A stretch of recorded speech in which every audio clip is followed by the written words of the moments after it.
वक्त हम इंडिया की कौम को एड्रेस कर रहे हैं। हम इनको समझाना चाहेंगे कि तुम इसराइल के फंदे में आकर हमसे खामखा बिला वजह की दुश्मनी मोल मत लो, क्योंकि हम तुम्हें भी मारेंगे और इसराइल को भी उड़ा के रख देंगे। क्योंकि हो ये रहा है कि इसराइल का सोल्यूशन वही है जो खैबर सोल्यूशन है। देखिए तारीख में हमको इसकी मिसाल मिलती है, मदीने की इस्लामी रियासत थी जिसकी मिसाल आज की पाकिस्तान की है।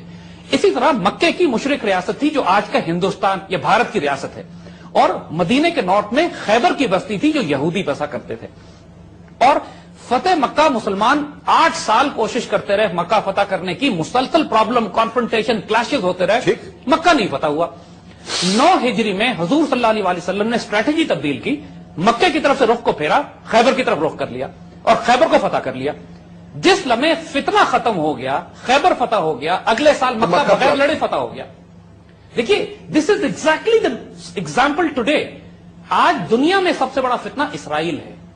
इंडियंस का गुस्सा है, हमारे अमेरिका को भी इस बात का पता है, एहसास है, इंडियंस को मजबूरी है बेचारों की। इंडियंस को नफरत, गैज़ व गज़ब की आग में ये जलते रहते हैं। जुर्रत नहीं है कि हमारे आगे आंखों में आंखें मिला सके, इसलिए कि हमने 1000 साल हुकूमत की है इनके ऊपर। और ये छोटी बात नहीं है इनके लिए कि जिसने 1000 साल इन पे हुकूमत की हो उसकी आंखों में आंखें डाल के खड़े हो। लिहाजा होता ये कि जब पिटते हैं हमसे ये, जब हम इनको डपट देते हैं, ये भागते हैं इसराइली और अमेरिकन के पास और ज़ायनिस्ट के पास।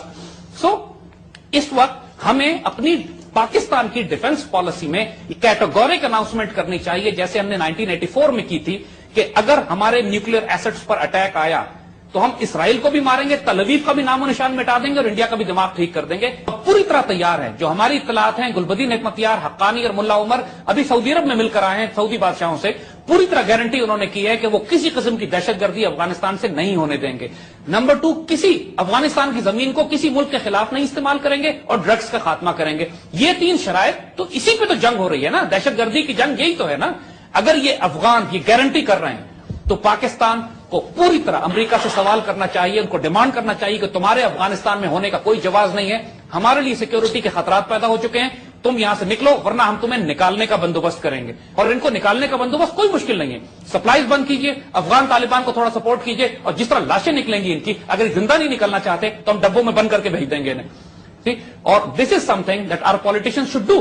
पूरे तमाम सियासी जमातों को मुत्तहिद होके, यक ज़बान होके पार्लियामेंट में आके डिसाइसिव फैसला करना चाहिए। अमेरिकन हमारा बाल भी बीका नहीं कर सकता अगर हमारे सियासतदान डिटर्मिन होकर फैसला करें।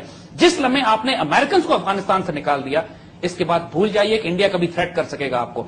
एक बात हम और करना चाहेंगे, यहां बार बार इंडिया में यह बात कही जा रही है कि हम ब्रदरली नेबर्स की तरह, भाइयों की तरह आपस में क्यों नहीं रहते, हमारे न्यूक्लियर वेपन्स एक दूसरे के खिलाफ इस्तेमाल हो जाएंगे, हमें सरहद खत्म कर देनी चाहिए, आजादाना तिजारत होनी चाहिए।